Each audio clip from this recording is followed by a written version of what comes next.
ការវិពេលថ្មីកន្លងទៅនេះសហព័ន្ធកីឡាបាល់ទាត់កម្ពុជាបានបង្ហាញបញ្ជីឈ្មោះកីឡាករចំនួន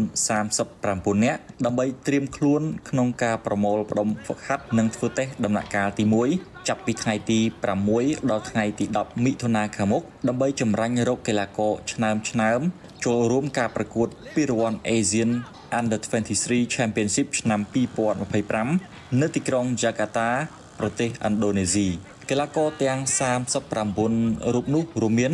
មកពីកងយោធពលខេមរៈភូមិន្ទ5រូបមកពីសមាគមកីឡាបាល់ទាត់ក្រសួងមហាផ្ទៃ3រូបមកពីគិរីវង្សសុខសែនជ័យ1រូបមកពី Nagavel 3រូបមកពីបឹងកេត1រូបមកពីព្រះខ័នរីស្វាយរៀង2រូបមកពីភ្នំពេញ Ground 7រូបមកពីវិសាខា3រូបមកពី Live ខេត្តព្រះសីហនុ4រូបមកពីអង្គរ Tiger 4រូបមកពីដង្កោសែនជ័យ5រូបនិងមកពីសាលាកីឡាបាល់ទាត់ជាតិបាទី1រូបដូច្នេះកីឡាករទាំង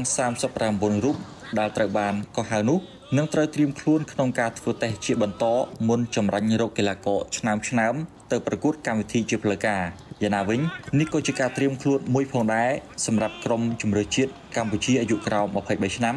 ដែលនឹងត្រូវត្រៀមខ្លួនសម្រាប់ការប្រកួតក្នុងព្រឹត្តិការណ៍កីឡាស៊ីហ្គេមនៅប្រទេសថៃ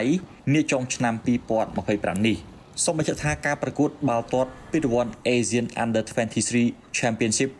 2025នឹងធ្វើឡើងចាប់ពីថ្ងៃទី13ដល់ថ្ងៃទី31កក្កដាខាងមុខនាទីក្រុង Jakarta ប្រទេសឥណ្ឌូនេស៊ី